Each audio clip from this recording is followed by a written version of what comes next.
Eu queria convidar a igreja a abrir a Bíblia no livro de Josué, no capítulo 24, e nós vamos ler do versículo 14 até o versículo 16. Josué, capítulo 24,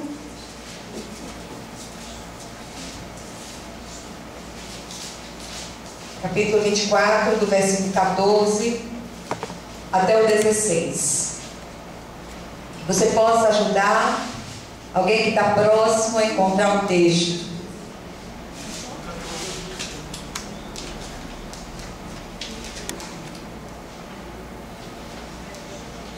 Amém? Todos acharam? Amém.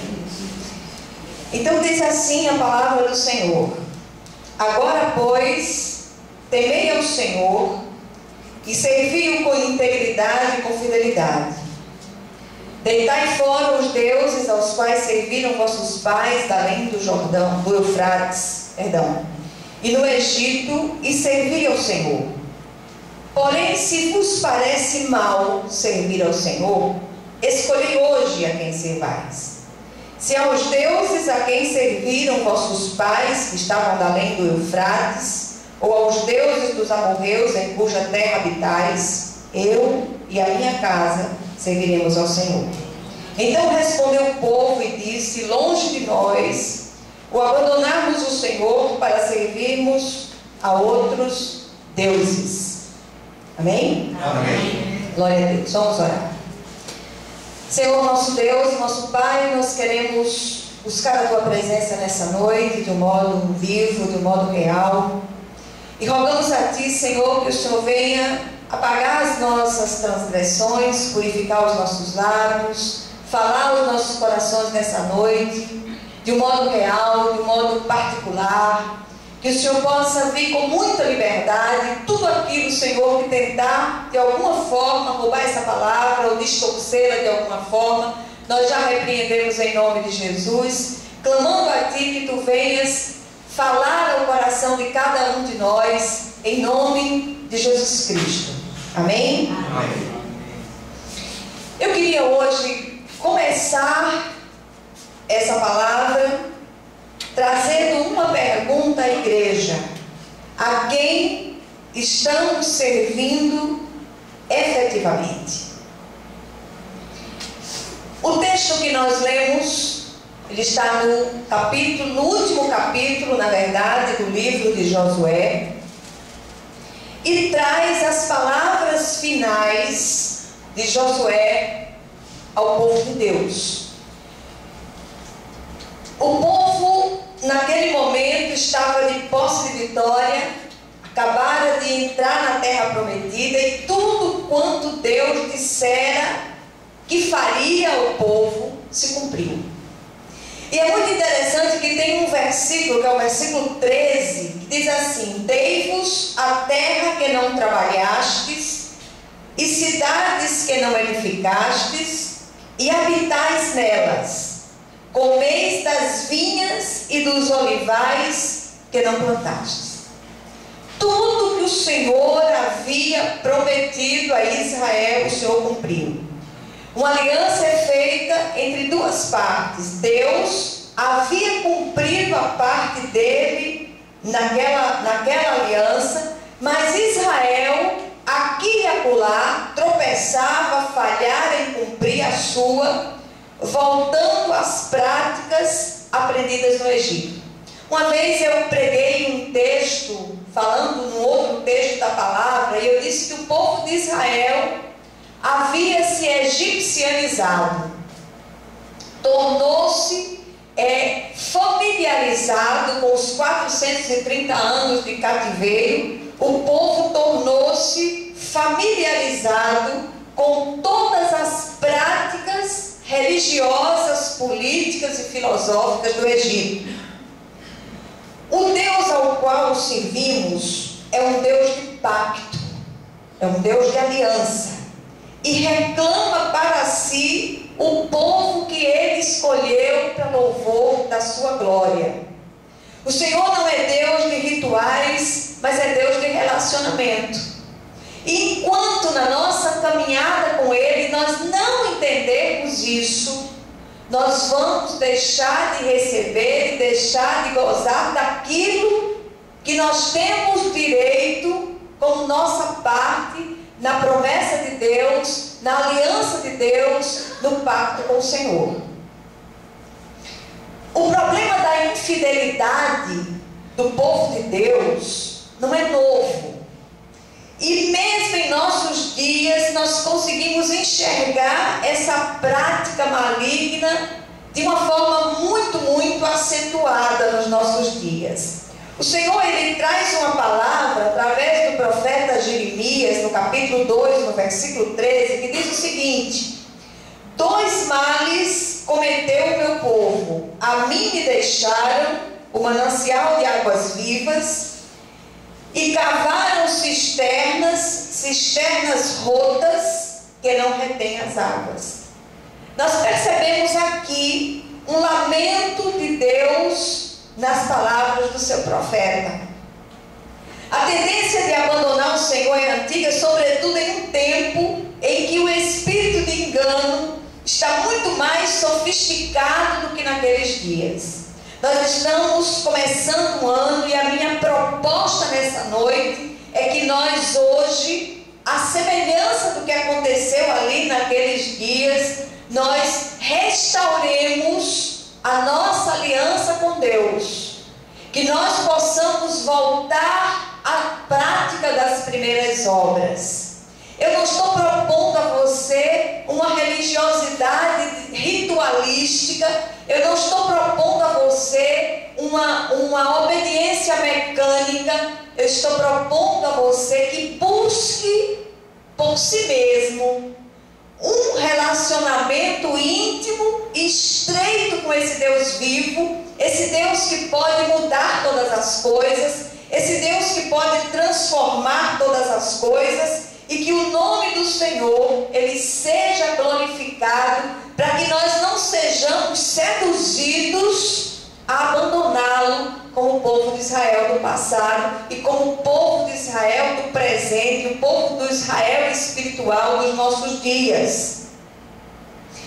As nossas infidelidades, elas têm ferido a santidade de Deus, e nós cantamos há pouco esse cântico: Santo, Santo, Santo é o Senhor dos exércitos. A terra está cheia da sua glória. É uma palavra profética, mas o cântico começa dizendo, usando um texto do profeta Isaías, no capítulo 6, no versículo 3.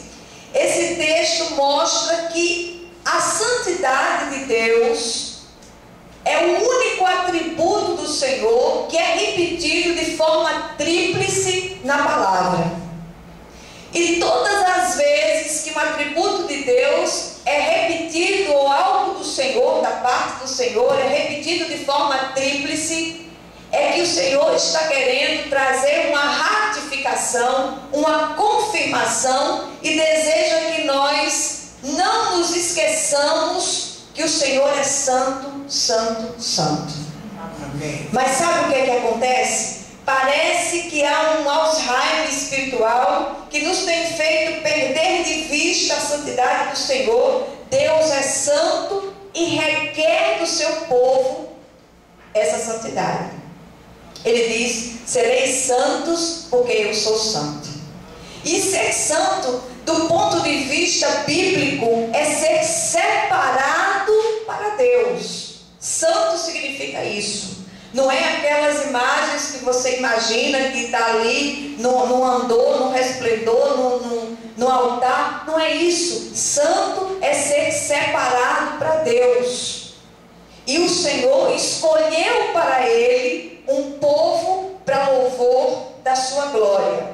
Amém? Amém. Então é tempo de renovarmos essa aliança com o Senhor. Eu queria que, à medida que o Espírito ministra essa palavra ao seu coração, ao meu coração, nós pudéssemos passar a limpo o nosso relacionamento com Ele, temendo e tremendo ante a sua santidade, porque não há um só lugar onde nós possamos sair da presença de Deus.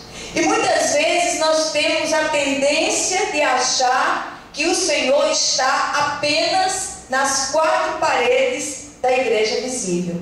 O Senhor está em cada casa, o Senhor está em cada ambiente de trabalho, o Senhor está em cada relacionamento, o Senhor está em todo lugar. Aonde me ausentarei do teu Espírito, diz o salmista no Salmo 139. Não há um só lugar onde nós possamos nos ausentar da presença de Deus. E nesse texto eu contei, eu não sei se eu pulei algum, mas eu encontrei aqui a palavra servir. Entre o versículo 14 e o versículo 16 eu encontrei a palavra servir 7 vezes. O que será que o Senhor quer nos dizer com isso? A nossa responsabilidade como povo de Deus, povo escolhido, implica em 3 atitudes encontradas no texto, das quais nós não podemos fugir. Eu queria que você deixasse a sua Bíblia aberta, que você voltasse para ela sempre que for necessário. É interessante que à medida que um pregador for trazendo a palavra, você vá conferindo coisas espirituais com espirituais, que você vá olhando para ver se as coisas verdadeiramente são assim na palavra de Deus. E a primeira atitude da qual nós não podemos fugir precisamos temer ao Senhor, ter reverência a esse Deus Todo-Poderoso. E temer ao Senhor aqui não significa ter medo de Deus, mas uma profundíssima consciência da presença santa do Senhor, aonde quer que estejamos. Nós precisamos entender que precisamos honrar e respeitar o Senhor, a vontade do Senhor em todas as coisas. Tem coisas que nós, no começo da nossa vida, principalmente da minha vida espiritual, que faz há quase 30 anos passados, quando eu começava a engatinhar na fé, que tinha aquela causa tão grande na justiça, eu queria, eu batia o pé, eu era neném na fé. E eu achava que as coisas tinham que vir no meu tempo, na minha hora, do jeito que eu queria. Não. O Senhor tem um tempo para preparar seus filhos, para que seus filhos amadureçam, para que Ele possa colocar as bênçãos nas suas mãos. E quando eu olho aqui, nesse texto tão lindo da palavra, eu fico pensando, Senhor, o que é que há na cabeça do teu povo? O que é que tem se passado na vida de teus servos? As pessoas perderam o temor e o tremor pela presença de Deus. Eu tenho dito muitas vezes nesse lugar, eu não sou fiscal da sua vida. Não espere que eu vá sair daqui e vai botar um dedo na sua cara e dizer, você está fazendo besteira, você está fazendo isso, vou disciplinar você. Não, quem vai disciplinar você é o Senhor. E eu queria que nós hoje saíssemos daqui com essa profunda consciência da presença de Deus. Nem o pastor, nem a liderança são fiscais da fazenda celestial, não.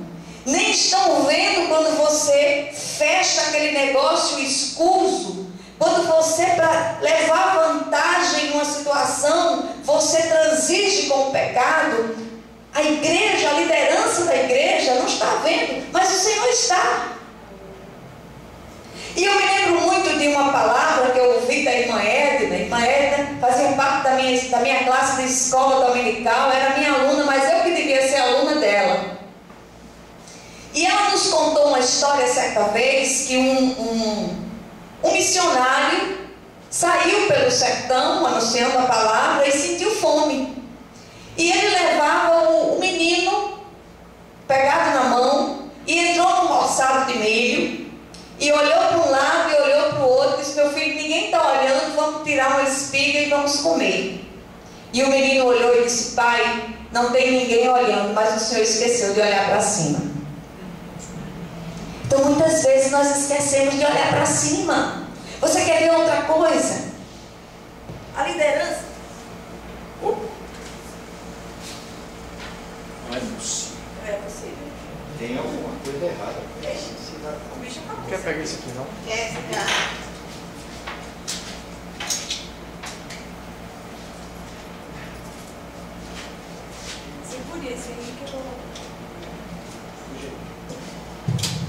Amém, Jesus. A liderança da igreja não está vendo quando você entra naquele bar, quando você vai ali, enche a cara, vou beber para esquecer meus problemas. Tem isso. Mas o Senhor está, não adianta, você está pecando contra o Espírito, contra o santuário de Deus, que é o seu corpo. Ah, mas isso aqui não tem problema não, isso é somente uma coisa para uma fuga. É pecado contra o santuário de Deus, que somos nós, e o Senhor vai pedir contas disso. A liderança da igreja não está vendo quando você compra aquele livro, aquela revista, com uma doutrina espúria, absolutamente contrária à palavra do Senhor, e se deleita naquela leitura, buscando explicação para as suas dificuldades, ao invés de buscar refúgio em Deus. Mas Deus está. E muitas vezes você diz assim: meu Deus, que eu estou sentindo um constrangimento tão grande em ler isso. É uma doutrina que vai frontalmente contra a palavra de Deus. Por que eu estou sentindo isso? É um constrangimento do Espírito por estar fazendo algo que fere o coração de Deus. A liderança da igreja não está vendo quando você tem aquele encontro furtivo com aquela pessoa de quem você diz estar apaixonado, enquanto a pessoa com a qual você tem uma aliança está em casa ou trabalhando, mas Deus está. Você tem que se apaixonar pela pessoa com quem você se casou, vez após vez. Nós tínhamos um pastor muito engraçado, o pastor Clóvis, e ele dizia uma coisa muito engraçada. Diz que as mulheres vinham conversar com ele, as moças vinham conversar com ele, noivas, casadas, os homens vinham conversar com ele, dizia: pastor, olha, eu não amo mais meu marido. Depois ele então se tranca no quarto, vai jejuar e peça a Deus para amá-lo. E dizia a mesma coisa com os homens em relação às mulheres. Então, queridos, em nome de Jesus, a liderança não está vendo quando você desonra, humilha e defrauda seus pais idosos, mas Deus está. Não está vendo quando você, jovem, crente, usa as redes sociais para publicar fotos sensuais cheias de caras e bocas, mas Deus está. Não há um só lugar onde você possa se esconder da face de Deus. A liderança não está vendo quando você entra no cinema ou leva para assistir em casa aquele filme que é também frontalmente contra a palavra de Deus, mas Deus está. E tantas outras coisas, as quais o apóstolo Paulo diz que o só referir é vergonha. Por isso, há tantas portas de legalidade que têm sido abertas, e depois você diz que não sabe por que está passando por este vale tão árido. Tema ao Senhor, meu irmão, em nome de Jesus. Volte às práticas das primeiras obras. Quando as nossas práticas se tornam contrárias ao que apregoamos, é sinal que perdemos o temor de Deus. E o temor de Deus é o princípio da sabedoria. A segunda atitude da qual nós não podemos fugir é que nós precisamos aprender a jogar fora os ídolos e servir ao Senhor somente. E eu não estou falando daqueles ídolos de pedra e tal, porque esses são facinho de você jogar fora, quebrar e jogar fora. Eu estou falando daqueles ídolos que nós entronizamos no centro do nosso coração, da nossa vida. Há um só Deus, que se manifesta em três pessoas distintas, inseparáveis: Pai, Filho e Espírito Santo. Quaisquer outros são falsos. Tudo que eu digo, eu não posso viver sem isso. É um ídolo. Amém? Amém. É um ídolo. A única pessoa sem a qual nós não podemos viver é sem o Senhor. Amém? Amém? O povo de Israel, durante o tempo do cativeiro, havia se paganizado, aderido aos hábitos seculares e religiosos dos egípcios, especialmente a prática maligna de recorrer a falsos deuses na forma de animais, sempre que experimentavam dificuldades. O Israel de Deus, o Israel espiritual de Deus não é diferente. Quantos ídolos têm sido entronizados nos nossos corações? E mais uma vez eu quero acentuar nessa noite, não estou aqui para apontar isso ou aquilo. Você vai fazer uma parceria com o Espírito Santo de Deus. Você vai convidar o Espírito Santo de Deus a fazer uma grande varredura no seu coração e tirar todas as coisas dessa casa espiritual que não pertencem a Deus. Amém? Amém. No reino de Deus não há servos temporários. O contrato dura por toda a eternidade. A decisão de servi-lo não é uma brincadeira emocional. A brincadeira mais perigosa que existe é você brincar de ser crente. Você servir ao Senhor é algo para toda a vida, presente e futura, e ai daqueles que brincam de servir. Josué aqui, ele chama a atenção do povo, ele afirma que essa decisão deve ser feita com integridade e com fidelidade. Deus não aceita corações divididos. Deus é ciumento, é Deus zeloso. E quando nós nos afastamos de Deus, como é que eu me afasto de Deus? Através das minhas iniquidades. As iniquidades, elas como um vento nos arrebatam, diz a palavra de Deus. Por isso todos os dias é dia de pedir perdão, todos os dias é dia de se humilhar na presença de Deus, todos os dias é dia de pedir ao Espírito que faça uma varredura no nosso coração, porque nós pecamos por palavras, por ações, por pensamentos, nós pecamos o tempo todo. A única diferença de nós para aqueles que estão lá fora é que nós somos pecadores regenerados pelo Espírito de Deus, mas ainda assim pecadores. Ainda há uma natureza pecadora em nós, brigando. Há uma guerra civil dentro de nós o tempo inteiro, e essa guerra civil é carne contra espírito, espírito contra carne, e nós precisamos alimentar aquela natureza que nós queremos que prevaleça.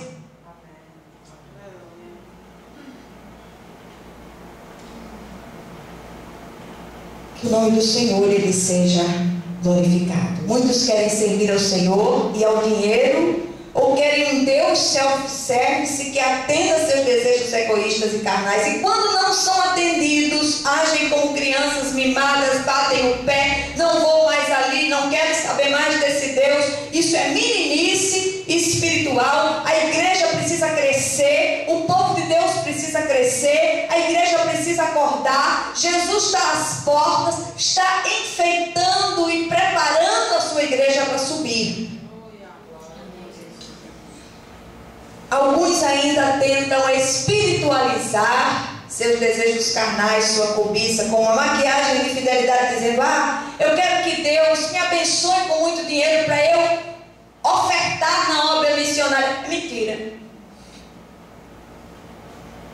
O Senhor é aquele que conhece o coração. O infeliz fica dizendo isso na presença de Deus, como se Deus dormisse, como se Deus bebesse cachaça. Deus não bebe cachaça. Deus está ligado. Não dormita, nem dorme o guarda de Israel.